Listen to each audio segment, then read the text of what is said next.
Today, we're going to go Tesla bear hunting, looking at a couple of Tesla analysts who are negative on Tesla stock and see their arguments. Let's see who's right. First, to finally shut down once and for all those attacking Elon Musk, saying he's taking drugs, Elon just posted an independent drug test showing he's negative on a long list of drug classes. Surprise, surprise. Second, we have Ronald Jewsikow of Guggenheim, who says Tesla's full self-driving can only function in sunny weather and that Tesla is burning cash. Elon Musk replies to this point. We also have Wells Fargo reiterating an underweight rating on Tesla stock, saying they expect negative free cash flow this year. We've got Hans Nelson joining us. Hans has his own YouTube channel called Hans C. Nelson, where he does deep dive interviews and deep dive analysis. So hopefully we'll get some of your knowledge here. Take a look at this Gene Munster Robotaxi report.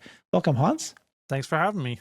So, did you know Elon Musk is on drugs? He keeps taking drugs. I mean, the attacks on him is relentless. And he actually had a really good answer to this just recently. I thought it was very good. He said, look, if I am the most followed human being on earth. I mean, tracked everywhere. I have meetings like crazy. I have like 6+ companies. All my commitments. He is on video camera, all the time. You would know if I was on drugs, but the attacks keep coming. And so finally he just posted this saying that this is the lab final report. He goes, LOL. This is a laboratory report. Let's take a look at it. United States drug testing from a company called Fastest Labs of South Austin. And this was collected on June 11th and received on June 13th. And they reported the date. This report came out on June 16th. And it's Elon Musk, and it's a urine sample. Everything was negative. So if you look at it, it's not just one drug or two. It's like the entire classes of drugs: benzodiazepines, amphetamines, ecstasy, barbiturates, cocaine. And then, of course, he did admit to saying, hey, I take ketamine because, he was having deep, dark times. He was having trouble sleeping, but he's not taking it anymore, he said. Methadone. You can see meperidine, another kind of opiates, oxycodones, cannabis, right? Ethanol, fentanyl. So everything's negative. And he also said this, right? He said that when he was on Joe Rogan's podcast and he took that little sniff, he breathed in. He was then subject, because he's part of SpaceX, he was then subject to random drug testings for 3 years, and none of them were proven positive. So he's trying to say, hey, this is ridiculous. What's your thoughts on it? Yeah, I'm not surprised by this, but I also know that this is not going to be the end of the story. And, the people that want to believe, they're going to believe one way. The other people are going to believe the other way. It's, quite the I think, fundamental issue either way. The fact of the matter is the guy gets stuff done. And I'll have what he's having. Yeah, like I don't know what he uses or doesn't use. I think it would be very hard to get all the things that he gets done if he's using anything that's actually mind altering. And the thing that we know, and this was his point to Joe on why he didn't smoke. He tried the blunt there with Joe, but he's like, I don't actually use this stuff because it makes it harder for me to do the things that I have to do and need to do every day. And so it just kind of is pointless. And I think that that's more than likely correct, but I'm not really in a position to know either way. Maybe there's fancy new things that, can don't bypass this. Yeah. And maybe they are actually performance enhancing more than mood altering or mind altering. Like if he's on something, I would expect it to be more like that. But like I said, like nobody knows. And frankly, does anyone really care? Like the only reason this comes up is because people hate him and they are just trying to use whatever, smears and insults that they can to justify why this, that, or the other thing should happen to him. Yeah, it's sad that his results is what matters, and look what he's accomplished and keeps accomplishing. And so, all these people who attack him, what have you accomplished? And but I think Elon's drug is actually gaming. I mean, that is what he needs to calm down. Imagine what his life is like. He's running multiple multi-billion dollar companies, trying to solve some of the hardest problems in the earth. And he gets obviously the hardest anybody who has any company that he has is actually in fire has to come to him, and he needs to solve that. It's like stress after stress after stress. He decompresses by playing video games, and he's that's what helps me decompress. I mean, Yep. And it is good, a way to escape and kind of think about problems in a different way. Also, that was one of Walter Isaacson's points from the biography is he used the example of Polytopia that, a lot of these games, they're like puzzles and problem solving algorithms that you have to figure out, and it's fun and enjoyable, obviously, and you get to escape into this alternate universe, but the core skill of being able to understand all of the key inputs to the system that you're trying to manipulate and zoom out and see that from the high level and then execute on whatever those important things are, that is one of his superpowers. And I know there's been a lot of controversy about Elon Musk isn't actually that good at these games, he just buys these accounts when they get to a certain point. But it's like, yeah, I understand that, but if you had billions of dollars and 7 companies that you're responsible for, you wouldn't spend your time grinding through the first 98 levels. You just buy the guy with the 99 level player, and then you still have to go then play that game. And yes, maybe you don't have the benefits of having done all of the work that come along with that, but now you are faced with, this is the hardest challenge, and you have to figure out, how do I he just wants the hardest challenge. He wants that hardest challenge, and that's what he uses these games to do. And so it is a combination of, it is a stress reliever, it's exercise though for his brain, and the combination of those two things I think is very powerful, and that's why you see him, he's always looking for, what's the new hardest game that's out there in existence. I want to play it, and I want to experience the hardest part of the hardest thing, and figure, can I solve that problem and that challenge and that puzzle, because he's a glutton for punishment. Like, that's even in the, we say, hey, this is his stress reliever, but even in his stress reliever, he's addicted to figuring out how to solve the hardest problems imaginable. And he's just a very odd fellow. I am not a glutton for punishment in that way. Yeah, that is for sure. He's accomplishing great things.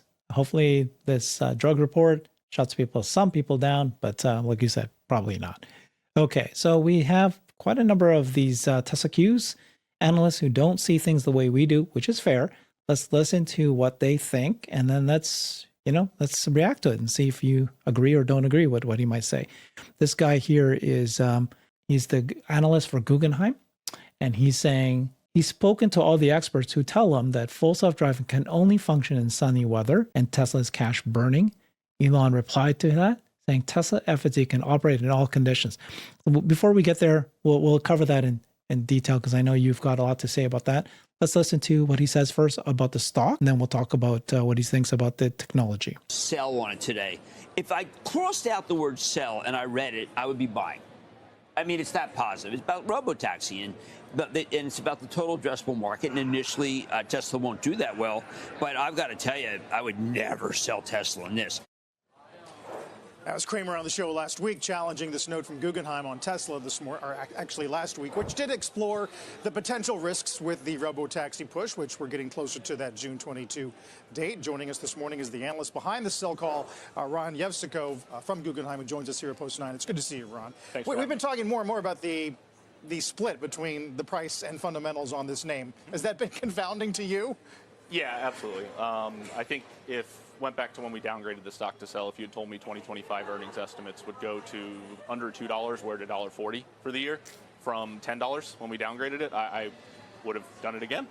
I think a tremendous amount of the value in the stock is embedded in the robotaxis. Our issue with it is there are tremendous technical hurdles to getting there. Ultimately, the unlocking the TAM is going to be very challenging, because the U.S. is not that dense.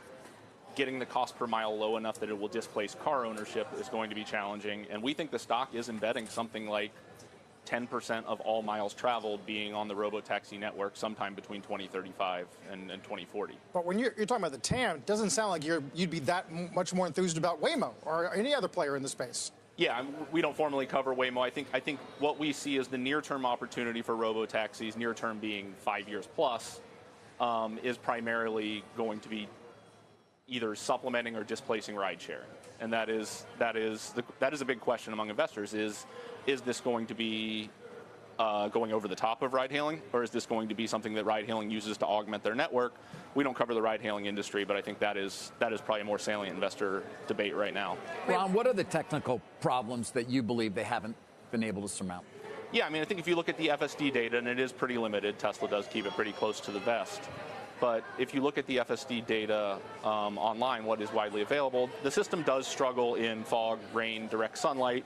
Elon on the last conference call did say that those are not technical problems he is concerned about.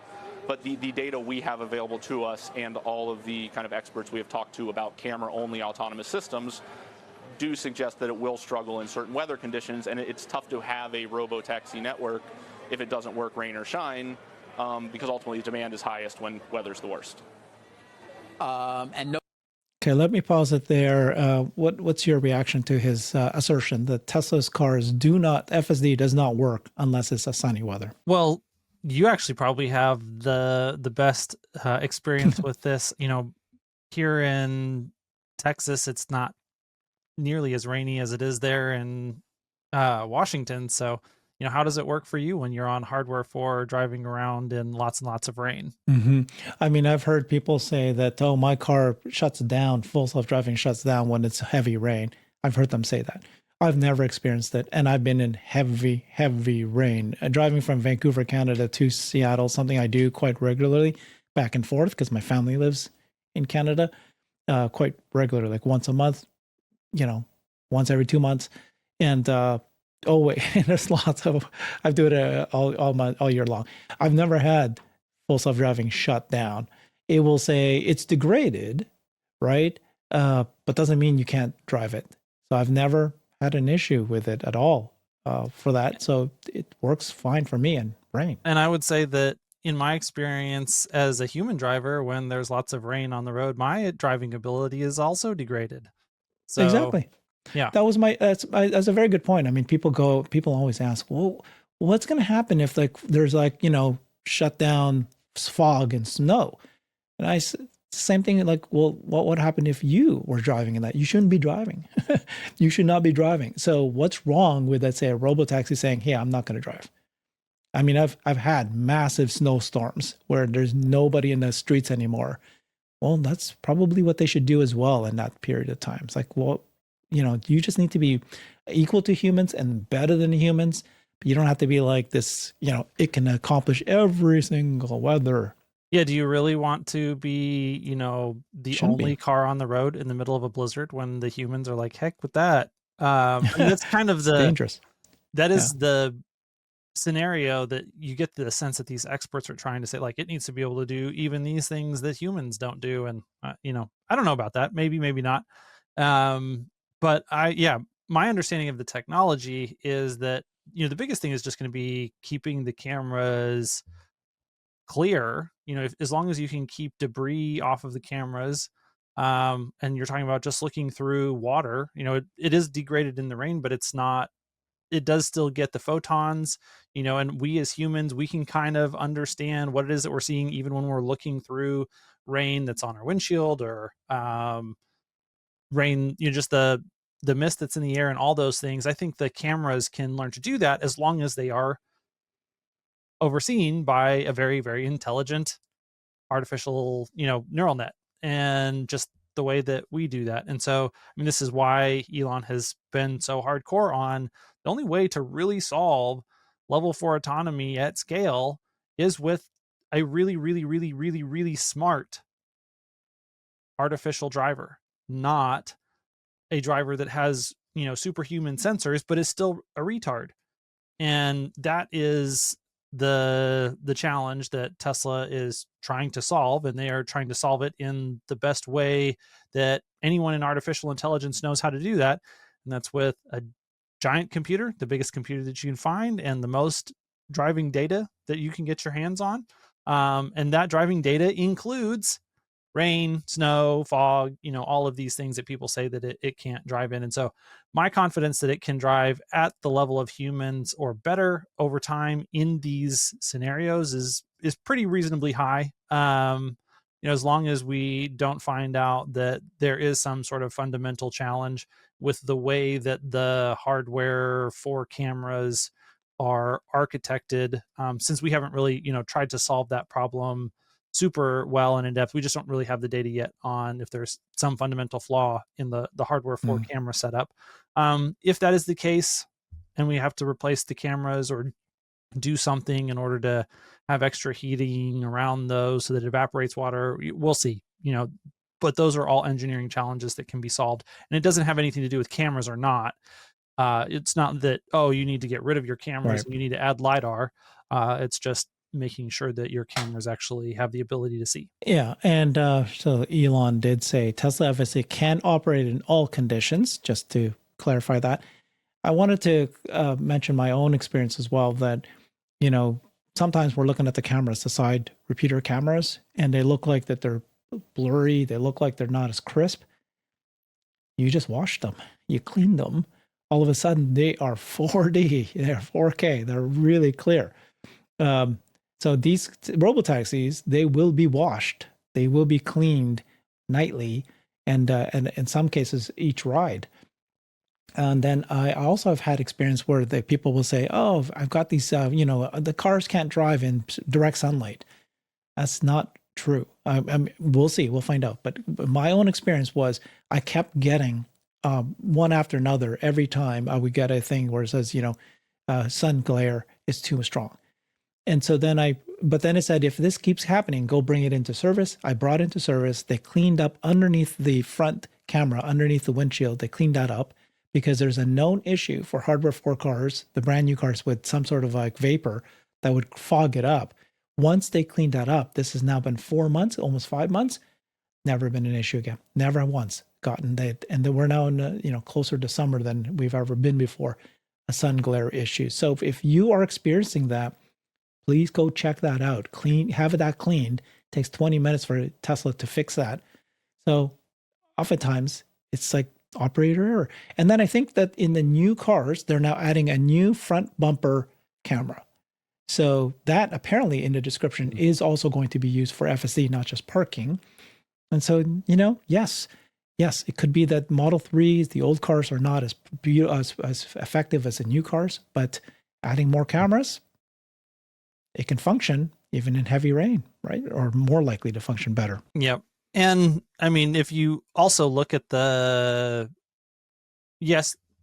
demand might be strongest for a ride hailing network when the weather is the worst. And so there is a great opportunity to make money there. But that's certainly not something that you have to be 100% capable of at the time that you're launching a Robotaxi service, because that's still not the majority of the money that gets made in the Robotaxi service over the course of any appreciable amount of time.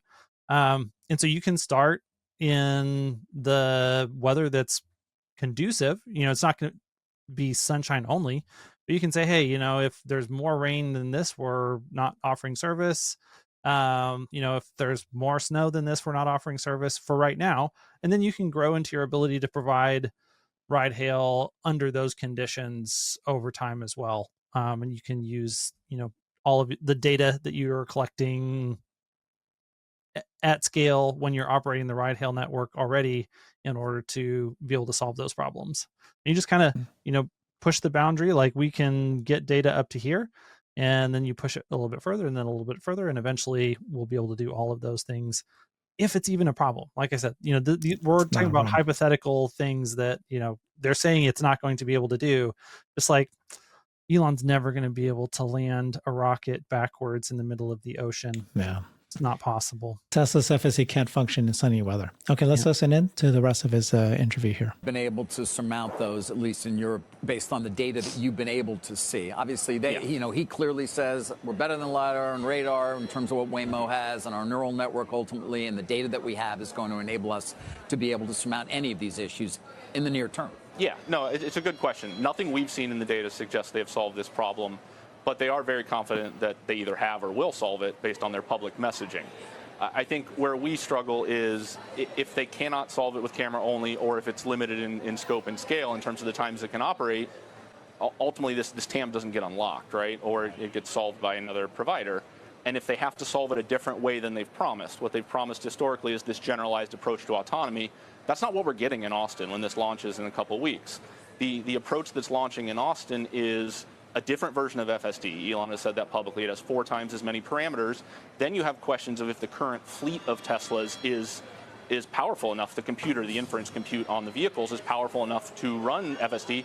And if the fleet doesn't benefit Tesla's robotaxi argument, then we think this is something like $500 billion of spend over the next 15 years to actually unlock even just 10% of this TAM. And this is a cash-burning business today, we think, this year. You do think it's going to burn cash especially this with quarter. Credits potentially going away as well. I think that's got to be another headwind for them, right? In terms of yeah, exactly. The credits will certainly hurt the business. Tesla's not alone in that. I think all electric vehicles it will be a headwind for.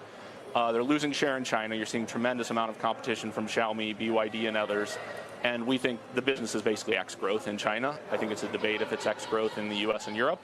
But we've seen the Model Y, the refresh hasn't unlocked new demand. The Model 3 refresh hasn't unlocked new demand.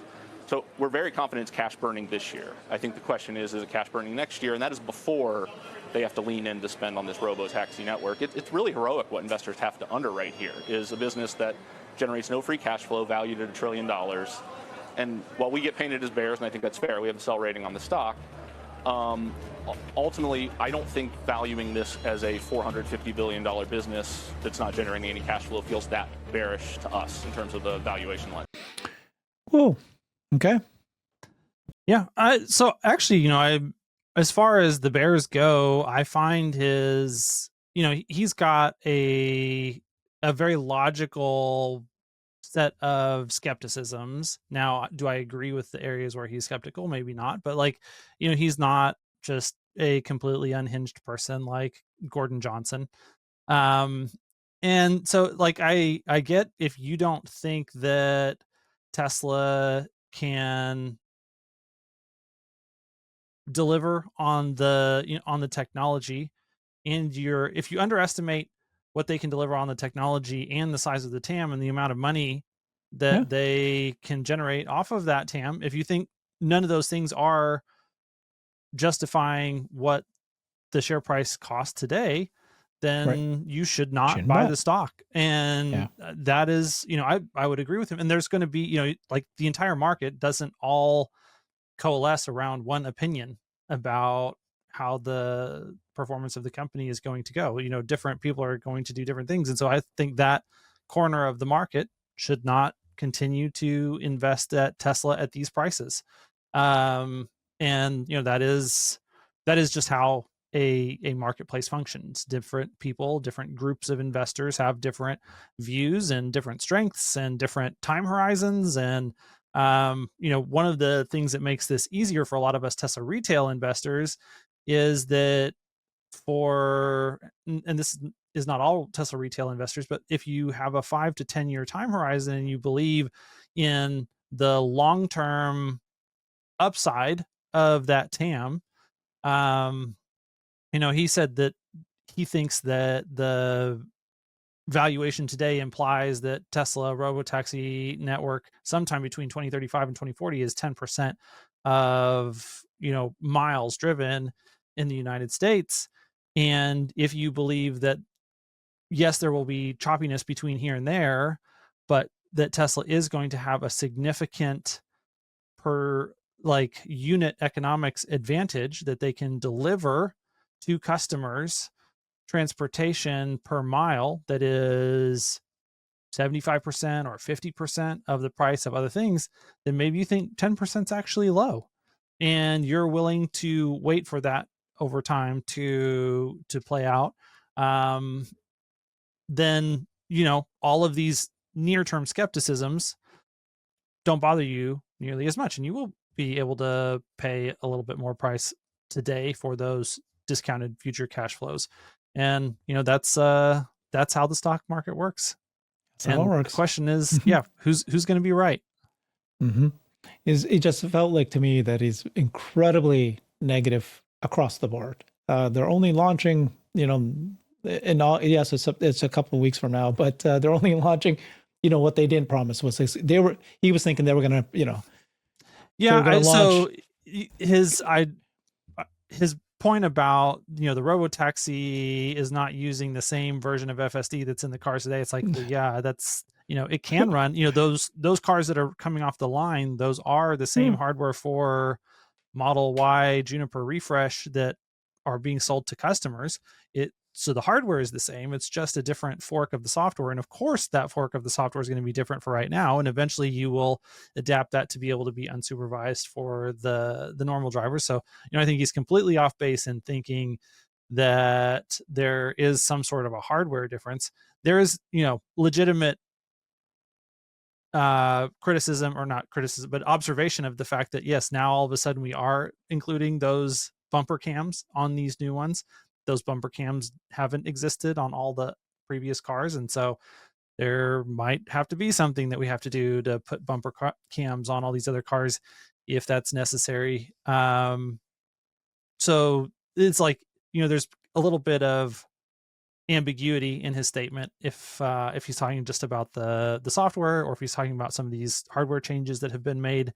But either way, they still make millions of these cars a year. And even if we're just starting from scratch, which I do not believe that we are, I believe that the fleet that we have of vehicles out there are going to be meaningful contributors to the cash flow that can be generated from a Robotaxi network. But if I'm steel manning the opposition argument, okay, even if the Cybercab is the only car that Tesla can make that is capable of Robotaxi when it comes out, but they're able to produce millions of those a year, even if we go out to 2026, 2027, 2028, whatever it is anyone else going to be able to manufacture millions of Robotaxi cars in 2028? No. Yeah. And so those are some of the fundamental realities.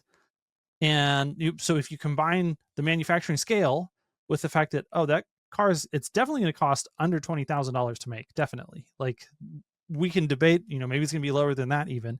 But even if you wanted to set it at 25, it's still going to be at least half as cheap as, the next closest alternative that's capable of Robotaxi.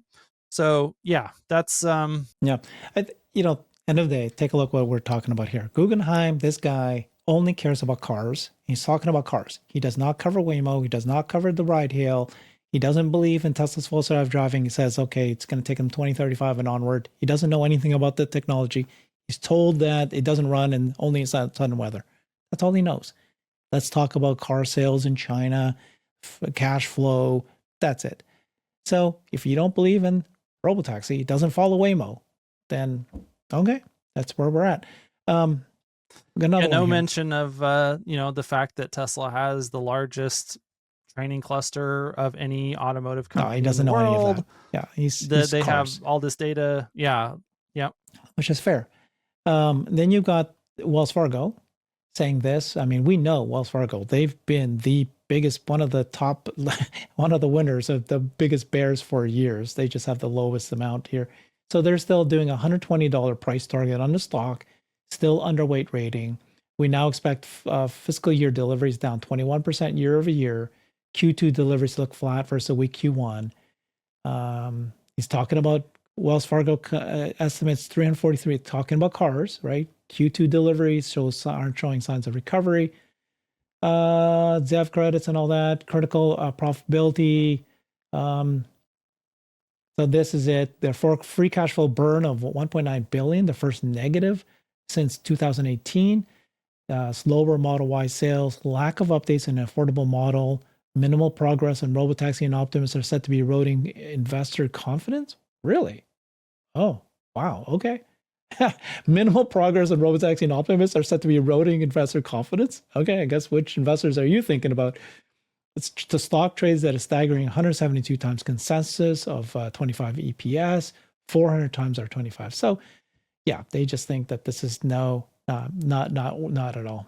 Oh, I mean, they're value investors. They're using a value investor framework to analyze this company and completely on the auto business. And if you want to value Tesla on a value framework, you looking at just auto, then I wouldn't buy that. Yep. It's not the right same company anymore, as we've said. So, and this is the thing that Elon has made this burn the boats pivot towards Robotaxi and autonomy, and then the follow-ons of what that means for just applied artificial intelligence in the real world. Tesla is one of the leading efforts in the world at pioneering AI in the physical world, what I have called meat space GPT. They're trying to do for real world stuff what ChatGPT did for language. And the car that drives itself is just the first taste of what's going to be possible when you have an artificial intelligence brain that can act in the world through a robot, whether that robot is a car with 4 wheels and a motor and a computer, or whether that robot is something in the shape of a human. And when you're looking at those TAMs, the TAM of transportation for humanity, the TAM of labor, those are, 2 of the biggest TAMs in existence. And that is the big bet that Elon is making. He's has a history of identifying these types of trends before other people, being the first one to go the most all in and doing so in a way that is broader based and more vertically integrated than any of his competitors, which then allows him to dominate those spaces. And that is what, a big portion of the market says, you know what, I'm going to give Elon Musk a risk premium on his ability to execute in this domain. And this domain is going to be one of the most economically important domains in the entire world for the next coming decades. And, if there's one person that I think can win here, Elon is definitely a horse that I'm not going to bet against. And so I want to at least have a portion of my investment dollars that are assigned towards what artificial intelligence is going to do over the coming decade behind Elon Musk initiatives. And this is why he's able to attract tons and tons of capital into XAI from all over the place. And it's the same dynamic that affects Tesla's valuation in the public markets as well.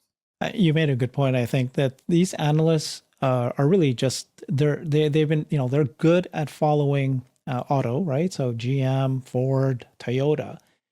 But now we're no longer an auto company. Tesla's, like you said, he made that decision, burn those boats, burn those cars.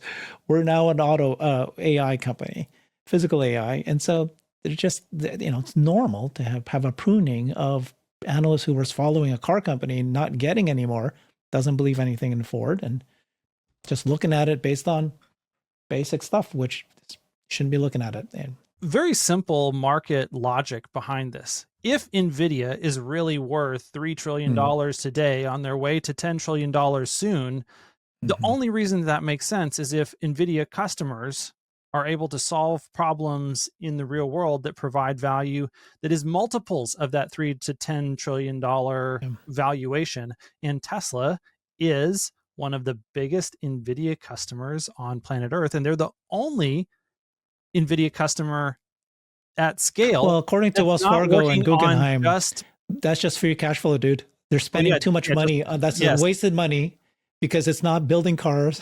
Yes. Not selling cars. No, and it's a fool's errand. Yep. So it's a fool's errand.